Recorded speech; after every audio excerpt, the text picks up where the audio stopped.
হঠাৎ করে ক্যামেরার মধ্যে এরকম রাবার লাগানো দেখলে একটু অদ্ভুত লাগতে পারে। ব্যাপারটা অদ্ভুতই হয়েছে। এখানে যে লকটা থাকে এই লকটা হঠাৎ করে খুলে হাতে চলে আসছে। এখন এটা কি করব বুঝতেছি না। এইখানে এই যে এক্সট্রা অংশটা আছে এই অংশটাই ভেঙে চলে আসছে হাতে। অ্যান্ড এটা এখান থেকে ছুটে গেল, ভেঙে গেল নাকি গাম ছুটে গেল ভাই, কিছুই আসলে বুঝতেছি না। ভেতর থেকে ভেঙে বের হয়ে আসলো নাকি এটা কি লাগানো যাবে নাকি না, কোনো কিছুই বুঝতেছি না। এখন রাবার দিয়ে এরকম টাইট করছি, কারণ তা না হলে তো আজকের ভিডিওটা আমি করতে পারবো না। মাত্রই শুটে বের হবো, ক্যামেরা সেট করতেছি, এমন টাইমে এই অবস্থা হয়েছে। এখন এই লক এভাবে ছাড়া মানে এই লক যদি মানে এইভাবে যদি রেকর্ড হয়, সাউন্ড পায়, তাহলে তো ভালো। আর সাউন্ড না পাইলে লস। মানে একটা জিনিস চিন্তা করেন, এই গোপ্রোগুলা ক্যামেরা অনেক দামে আমাদের কিনতে হইতো, এরপরে মিডিয়া মোডটা 8, 10, 12 হাজার টাকা পর্যন্ত খরচ করে আমাদের কিনতে হয়। এরপরে যদি এই অবস্থা হয় এই অল্প কয়েকদিন ব্যবহার করার পরে, এটা আমি 1 বছরও হয় নাই মনে হয় ব্যবহার করতেছি, তাহলে কই যাব আমরা? মানে এই কারণেই হয়তো এই গোপ্রো আস্তে আস্তে মার্কেট থেকে উধাও হয়ে যেতেছে, আর ডিজিআই এসে সব কিছু দখল করে ফেলতেছে। এটা একটা কথা। এখন এইভাবে আবার এইভাবে পেঁচায় আমি ভিডিও করব, এটা একটা মানে এটা হইল কিছু। যাই হোক, চলেন বেরোই। ব্লগিং লাইফে আমরা যারা রেগুলার লাইফের ব্লগার, আমাদের যে কত রকম সমস্যায় পড়তে হয়। আজকে সকালে বাইকগুলো সব স্টার্ট দিছিলাম, অ্যান্ড তারপরে হচ্ছে মানে ভাবছিলাম নর্মালি F250 চালাই, ওটাই চালাবো, বাট ক্যামেরাটা নষ্ট হওয়াতে মানে মিডিয়া মোডটা কীরকম বাজে লাগতেছে, মনটা ভালো লাগতেছে না। দেখেন না, রাবার পেঁচায় রাখছি, এটা কোনো কথা? রাবার পেঁচায়, এটা দিয়ে কি কাজ হয়? আর সাউন্ড রেকর্ড হচ্ছে না হচ্ছে, একটু পর খুলে যাবে কিনা সাউন্ড রেকর্ড, এটাও বুঝতেছি না। এখন কি করব দেখা যাক, চলেন। এই জন্য MT-15টা বের করলাম। MT বের করলাম কেন জানেন? কারণ হচ্ছে এর মধ্যে একটু আনন্দ খুঁজে পাই আর কি, মানে দুঃখের মধ্যে একটু আনন্দ। MT-টা হচ্ছে আমার হ্যাপিনেস। MT চালাইতে আমার ভালো লাগে, এই কারণে মাঝে মধ্যে দুঃখে কষ্টে MT-টাই বের করি। এই অ্যাডজাস্টমেন্ট তো না ঠিকই আছে। এই কই যাই? ভাইয়া কেমন আছেন? এটার ক্লাচের অ্যাডজাস্টমেন্ট, ও মা, এত দূরে নিয়ে রাখছি কি করতে? আমি কাহিনীটা কি দেখি তো। নর্মাল ফার্স্ট গিয়ারে রেখে, ভাই রে ভাই, অনেক দূরে নিয়ে রাখছি। অবশ্য এইখান থেকে পাইতেছে, এত দূরে নিয়ে রাখছি। আচ্ছা যাই হোক, এক বাইকে এক রকম করা, কিছুক্ষণ লাগবে অভ্যাস হইতে। এত দূরে তো আমি নর্মালি নেই না। এত অল্প ফ্রি প্লে, এই অ্যাডজাস্টমেন্ট কি আমি করছিলাম নাকি অন্য কেউ করছে, কে জানে। যাই হোক, এই মিডিয়া মোড যদি আপনাদেরও নষ্ট হয় তাহলে কি করবেন আসলে? ফেলে দিবেন? এই 10-12 হাজার টাকার একটা মিডিয়া মোড ফেলে দেওয়া কি উচিত হবে? না, ফেলে দিবেন না, রেখে দিবেন, অবশ্যই রেখে দিবেন। এরকম রাবার দিয়ে মাঝে মধ্যে ব্যবহার করতে পারবেন, আমি যেটা করলাম। আর সেকেন্ড আরেকটা জিনিস করা যায়, ওয়েট করতে হবে যে অন্য কোনো কারো কাছে নষ্ট মিডিয়া মোড আছে কিনা, যেটার এই ডোরটা আপনি চাইলে ব্যবহার করতে পারবেন। অ্যান্ড খোঁজ খবরের মধ্যে রাখবেন যারা গোপ্রোর কাজ টাজ করে, তাদের কাছে অনেক সময় নষ্ট মিডিয়া মোড থাকে। কারণ মিডিয়া মোড কিন্তু নষ্ট হয় না যে তা না, বিভিন্নভাবে নষ্ট হয়। আচার খাইলে নষ্ট হয়, অনেক সময় সাউন্ড পায় না, না সে না। মিডিয়া মোড খুব সিম্পল একটা ব্যাপার, বাট এটার এই পার্টসগুলো পাওয়া যাওয়া উচিত। এই সাইড ডোরটা ফুল সেট আপটা পাওয়া গেলেও হয়তো, ফুল সেট আপটা ধরেন যদি 1000-1200 টাকাও হইতো, তাই না? 1000-1200 টাকার মধ্যে আমার মিডিয়া মোডটা আবার দাঁড়ায় যেত। বাট এখন যে অবস্থা হয়েছে, ফেলে দেওয়া ছাড়া কোনো গতি নাই। আর রাবার দিয়ে এরকম কতক্ষণ? তারপরে ব্ল্যাক রাবার হইলে একটা কথা ছিল, এই হলুদ রাবারে মানে ব্যাপারটা খুব ছোট লুকি লাগতেছে আমার কাছে। আর অনেকদিন পরে MT বের করে এটাও আমার কাছে একটু আনইজি লাগতেছে বাইকটা। কিছুক্ষণ আমার একটু অ্যাডজাস্ট হইতে হবে এই বাইকের সাথে। অ্যান্ড এই ব্লগিং লাইফে আমরা যে কত রকম প্রতিকূলতার মধ্যে পড়ি জানেন। দেখেন, আমি যখন 7 চালাইতাম, ওটাই মাঝে মধ্যে স্টার্ট দিতাম, মানে স্টার্ট দিলে দেখতাম যে ক্যামেরা স্টার্ট হইতেছে না, অনেক সময় বন্ধ হইতেছে না, অনেক সময় রেকর্ড সব করছি, ভিডিও আসছে, সাউন্ড আসে নাই, অনেক সময় তো কোনোটাই আসতো না। মানে কি যে অদ্ভুত ইরোড টিরোড পরে একাকার অবস্থা হইতো। এরপরে নিলাম 9, সেটার মধ্যে সব ঠিক ছিল, অনেক সময় সাউন্ড আসতো না, এরকম ঘটনা ঘটছে। এরপরে যখন 12-এ আসলাম, তখন কিছুটা শান্তিতে যখন আমার সংসার চলতেছিল, এত শান্তি তো আসলে গোপ্রোর সহ্য হবে না, যে একটা ভ্লগার এত শান্তিতে ভ্লগ করতেছে, এটা সহ্য হবে না গোপ্রোর। অ্যান্ড তখন গোপ্রো কি করলো, এই যে আজকে আমার এই মাথাটা ভেঙে দিল। অ্যান্ড মানে এখন প্রত্যেকটা মুহূর্তে ভয়ের মধ্যে থাকতে হবে। আর চিন্তা করেন, এখন যদি আমি একটা ক্যামেরা, একটা মিডিয়া মোড কিনতে যাই, এই অবস্থায় গোপ্রোর মিডিয়া মোড কেনা মোটেও বুদ্ধিমানের কাজ হবে না। কারণ কি, গোপ্রো ভবিষ্যৎ কি এটা আমরা কেউ জানি না। গোপ্রোর ফিউচার খারাপ হইতেও পারে, এমনও হইতে পারে গোপ্রোর আর ভালো কোনো মডেল আসবে না, হয়তো মার্কেটে কিছুদিন বা কিছু বছর DJI রাজত্ব করবে। কারণ DJI যেভাবে নামছে, ওনাদের রাজত্ব করার মানে এটা একটা নর্মাল একটা প্রসেসের মধ্যেই পড়ে যে সামনে ডিজিআই আপাতত 4-5 বছর রাজত্ব করবে, অন্ততপক্ষে আগামী 2 বছর তো মানে কোনো কম্পিটিটর আসার সম্ভাবনা আছে বলে আমার মনে নাই। চিন্তা করেন একটা চাইনিজ ব্র্যান্ড ডিজিআই, অ্যান্ড সে প্রথমে আসলো হচ্ছে ভালো কোয়ালিটি সম্পন্ন ওইটারে কি বলে গিম্বল নিয়ে, অ্যান্ড গিম্বলের পরে জিউন আর ডিজিআই ছিল আসলে ভালো গিম্বল, অ্যান্ড গিম্বলের পরে ওরা আস্তে আস্তে আস্তে আস্তে এখন ক্যামেরা 360 অ্যান্ড ড্রোন। চিন্তা করেন মানে ড্রোনে ওদের সাথে তো আসলে কেউ পারবেই না এটা বলতে গেলে, এখন মানে ফুল ক্যামেরা অ্যান্ড গিম্বল সেক্টরটা ওদের আন্ডারে নিয়ে নিচ্ছে। উড়ন্ত ক্যামেরা, দুরন্ত ক্যামেরা, স্টেডি ক্যামেরা যা আছে সব ওদের আন্ডারে নিয়ে নিচ্ছে। তাহলে চিন্তা করেন একটা ব্র্যান্ড হঠাৎ করে এসে যদি মান ভালো রাখে, কারণ ওদের ড্রোনের মান শুরু থেকেই ভালো ছিল, গোপ্রো ড্রোন ছিল কিন্তু গোপ্রো কিন্তু পারে নাই।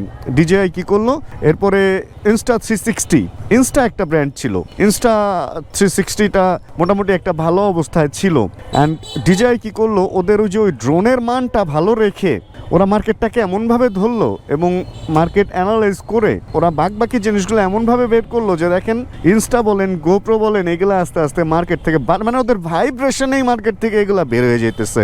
এখন আমি নিজেও চিন্তা করতেছি যে গোপ্রোতে হয়তো আর থাকা হবে না, কারণ ভাই এরকম যদি এক একটা ক্যামেরার মধ্যে ধরেন যে আপনি একটা ক্যামেরা কিনলেন 40,000 টাকায়, ওটার মধ্যে আরও 20,000 টাকার যদি অ্যাক্সেসরিজ আপনাকে লাগাইতে হয় একটা ভ্লগিং সেট আপ বানাইতে, তাহলে তো সমস্যা। সেখানে ডিজিআই আপনি একটা ক্যামেরা কিনে একটা কর্ডলেস মাইক 4-5 হাজার টাকা দিয়ে কিনলেই কাজ হয়ে যেতেছে গেল, অথবা একটা নর্মাল মাইক 1,000 টাকা দিয়ে কিনলেই কাজ হয়ে যেতেছে। তাহলে ডিজিআই আপনি কেন কিনবেন না? এখানেই হচ্ছে গোপ্রোর কাছে ডিজিআই জিতে গেল, মানে ডিজিআইয়ের কাছে গোপ্রো আসলে হেরে গেল, এই একটা অবস্থা বিদ্যমান। এখন যাই হোক আমি খোঁজ খবর লাগাইছি, এখন আমার এটা ঠিক করতে পারলে ভালো। আর ডিজিআইয়ের ক্যামেরার নাকি দাম একটু কমছে, যতই কমুক 30-এর উপরে আছে এখনো, 32 বা 33 এরকম শুনছি। আর কম্বো প্যাক নিতে গেলে সম্ভবত 38 বা ভাইজান 38 বা 39। তাহলে চিন্তা করেন প্রায় মাইক ট্যাগ সব কিছু মিলে একটা কম্বো প্যাক নিতে গেলে আমাকে 40,000 টাকা খরচ করতে হবে আজকালের মধ্যে যদি আমি সেট আপ রেডি করতে যাই। অ্যান্ড যদি গোপ্রোটা করতে যাই তাহলে হয়তো আমি একটা সেকেন্ড হ্যান্ড, আমি যদিও সেকেন্ড হ্যান্ড প্রেফার করি না, সেকেন্ড হ্যান্ড একটা মিডিয়াম মোডও যদি কিনি, আমি কোন ভরসায় কিনবো? ধরেন আমি কিনলাম 5,000-6,000 দিয়ে একটা মিডিয়াম মোড কিনলাম, তারপরে গিয়ে যে এটা মানে ক্যামেরা টিকবে এর গ্যারান্টি কি? মানে কোনো গ্যারান্টি নাই। তো সেখানে আমার মনে হয় নেক্সট স্টেপটা আমার ডিজিআই নিয়েই ভালো, যেহেতু আমি ভ্লগিংটা করব বা সামনের দিকে এটা নিয়ে কাজ করার ইচ্ছাটা আমার আছে এখনো পর্যন্ত। এই হলো অবস্থা ভাই। আসলে এই ভ্লগিং লাইফে যে কত রকম এরকম বাজে বাজে সিচুয়েশনে আমাদের পড়তে হয়, অ্যান্ড কতভাবে এখান থেকে আমাদের উঠে আসতে হয়, মানে দেখলে মনে হয় যে ভ্লগিংয়ে টাকা টাকা আর টাকা, ভ্লগিংয়ে টাকা আছে, টাকা নাই ব্যাপারটা তা না, কিন্তু ভাই খরচও আছে। আপনি দেখবেন যে একটা লোক একটা 1 লাখ টাকার পেমেন্ট পাইছে হয়তো, বা একটা 50,000-এর পেমেন্ট পাইছে, বা 5 লাখেরই পেমেন্ট পাইছে, কিন্তু ওই পেমেন্টের পিছে তার যে খাটাখাটনি, সে যতটুকু স্ট্রাগল করে, ওই স্ট্রাগল অ্যান্ড সব কিছু ওভারঅল যদি সব কিছু নিয়ে চিন্তা করেন, তাহলে ভাই খুব একটা টাকা তার টিকে না। এবং সে যতটুকু শ্রম দিতেছে ওই শ্রমের মজুরিটা আসলে অতটাও না, মানে যতটা আপনি টাকার অঙ্কে দেখেন, দেখলে মনে হয় অনেক টাকা বিল পেয়ে গেছে, আসলে ওই বিলটা অনেক টাকা, এটা আমি স্বীকার করি, কিন্তু ওইটার পিছনে স্ট্রাগলটা অনেক বেশি।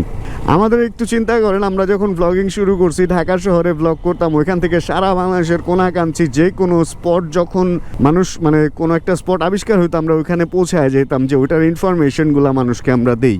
অ্যান্ড এই দিতে দিতে দিতে দিতে আজকে এইখানে বেশ কিছু ভ্লগার আমরা আসতে পারছি। অ্যান্ড ওই যে মানে 5 বছর যে আমরা কষ্ট করলাম, যদিও আমার ভ্লগিং লাইফ 7 বছরের, 5 বছর যে আমরা কষ্ট করলাম এটা কিন্তু দেখা যাবে না, দেখা যাবে শুধু মাস শেষে কয় টাকা আসলো। অ্যান্ড একটা ক্যামেরা নষ্ট হইলে যে 40,000 টাকা একবারে নামায় নিতেছে, নট অনলি ক্যামেরা, এর বাইরেও আরও কত কিছু আছে, একটা বাইকের পেছনে অনেক টাকা খরচ আছে, অ্যান্ড অনেক কিছু, এরপরেও তো সাধারণ জীবনযাপন আমাদের করতেই হয়। তো সব কিছু মিলায় সবার লাইফই আসলে এক, সবার লাইফই আসলে সমান। তো আল্লাহ মানুষকে এমনভাবেই বানাইছে যে আপনাকে যতটুকু সুখ দিচ্ছে ওইটার বিপরীতে দুঃখ অতটুকু দিচ্ছে, যাতে হিসাব বিজ্ঞানের জাবেদার মতো লেফট হ্যান্ড সাইড আর রাইট হ্যান্ড সাইড সমান হয়। জাবেদাতেই তো দুই সাইড সমান হয় নাকি ক্ষতি আনে? যাই হোক, ওইটাই আর কি, 2 সাইড সমান হইতে হবে, ব্যাপারটা এইভাবেই আল্লাহ আপনাকে আমাকে তৈরি করে দিছে। আপনাকে ধরেন 100টা সুখ দিচ্ছে, আপনাকে 100টা দুঃখ দিয়ে দিচ্ছে, আপনাকে 5টা সুখ দিচ্ছে, 5টা দুঃখ দিয়ে দিচ্ছে। অন এভারেজ সব কিছু হিসাব করে যদি টানেন, তাহলে দেখবেন যে আপনার সুখ যতটুকু আপনার দুঃখ অতটুকু। সুখ আর দুঃখের সমন্বয়েই হচ্ছে এই জীবনটা। তো এত দুঃখ করে লাভ নাই, নিজের এত সুখীও ভাবার দরকার নাই। মেন কাহিনী এইটা যে আমরা সবাই আসলে সমান সুখে সমান দুঃখী। 1:22 বাজে, 1:22 বাজে, অ্যান্ড লাল সবুজ আমার বাইক। ক্যামেরা রেকর্ড হচ্ছে কিন্তু সাউন্ড রেকর্ড হচ্ছে কিনা জানি না। আমার ট্রিপ 1-এ হচ্ছে 124 কিলো, মানে তেলে 124 কিলো চলছে ট্যাঙ্ক ফুল করার পরে। অ্যান্ড ট্রিপ 2-তে হচ্ছে 498 কিলো, মানে অলমোস্ট 500। তার মানে আরও 2500 কিলো চালানোর পর আমি ইঞ্জিন অয়েল ট্রেন দিব। ইঞ্জিন অয়েল বেশি দিন হয় না আমি ট্রেন দিছি। বাইকটা অনেক দিন পর বের করলাম, খুশি লাগতেছে। এই বাইকটার মধ্যে আমি ডুয়েল হর্ন লাগাবো খুব তাড়াতাড়ি, কারণ এই এক হর্নে আসলে পোষায় না। অ্যান্ড বাইকটা আমি ধুয়ে রাখছিলাম, বাট ধুয়ে রাখলেও এই শীতের দিনে কিচ্ছু করার নেই, ধুয়ে ঢেকে রাখছি বুঝছেন। ধুয়ে ঢেকে রাখার পরেও দেখেন কি পরিমাণ ধুলা লাগছে। এই সমস্ত জায়গায় নাম লিখতে পারবেন, এই সমস্ত জায়গায় নাম লিখতে পারবেন, এত পরিমাণ ধুলা পড়ছে। এই হলো বর্তমান অবস্থা। বর্তমানে আপনি বাইক যতই ঢেকে রাখেন, যাই রাখেন, এরকম ধুলা পড়বেই। অ্যান্ড তারপরেও মোটামুটি আমাদের ঢেকে রাখতে হবে এবং মাঝে মধ্যে বাইকে পানি মারতে হবে। অ্যান্ড বাইকটার মধ্যে চেন পুরা ভিজা অবস্থায় আছে, তার মানে বেশ যত্ন করেই বাইকটা মনে হয় আমি রাখছিলাম, এরকমটাই মনে হচ্ছে আমার। যাক, আমরা ভিডিও শেষ করে দিব, কারণ আমার ক্যামেরা রেকর্ড হচ্ছে কিনা এটা দেখার জন্য আমি এই শ্যুটটা নিলাম। অ্যান্ড যেহেতু বাইক ফেরির সামনে চলে আসছে আর শো হয়ে গেছে কক্সবাজার, একটু বাইক ফেরির খোঁজ খবরটাও আমাদের নিতে হবে। ভাই ভালো আছেন? এই যে চলতেছি ভাই। রে বাইক ফেরিতে দেখা যায় একটা এমালটা আছে, রেইডার আছে, জিক্সার আছে, হেসেফ আছে, আর আছে হচ্ছে MT-15 কমলা রঙের জিক্সার। আরে হর্নেট, এই হর্নেটটা আমি দিছিলাম, যে আমি যে হর্নেটটা চালাইতাম ওইটা। এরপরে কমলা রঙের আরেকটা জিক্সার, একটা হলো FI ডিস্ক, একটা হলো FI ABS। এরপরে এই যে হট আইটেমও আছে দেখা যায় দুইটা। ওরে বাবা, দুইটা এক্সট্রিম, তাও আবার ব্ল্যাক। এরপরে লাল এক্সট্রিমও আছে, এরপরে 4Vও আছে। যাক, ভালোই বাইকের কালেকশন নিয়ে বাইক ফেরির অবস্থান। বাইরে ছিল প্রচণ্ড পরিমাণ ঠান্ডা, ভেতরে আসার পরে মোটামুটি একটু গরমই লাগতেছে। তাহলে আর কথা না বাড়াই, আমার একটু কাজও আছে, কাজে চলে যাই। অ্যান্ড এই ফুটেজটা চেক করে দেখবো কী অবস্থা। তাহলে আজকের এই ছোট্ট ভিডিওটা থেকে এখানে বিদায় নিয়ে হোপ রাখতেছি। ভিডিওটা আপনাদের ভালো লাগছে, ভিডিও যদি ভালো লাগে প্লিজ একটা লাইক দিয়ে দেন। চ্যানেল যদি নতুন হন প্লিজ সাবস্ক্রাইব করে হয়ে যান আমাদের ফ্যামিলি মেম্বার। জানাবেন কে কোন জায়গা থেকে ভিডিও দেখছেন, আর যতক্ষণ পরবর্তী ভিডিও নিয়ে আবার আমি আসতেছি ততক্ষণ ইনশাআল্লাহ আমরা থাকবো ভালো, আমরা থাকবো সুস্থ এবং করতে থাকবো চিল ইনশাআল্লাহ। Chill bro. Check the mic and make sure it sound right, boys.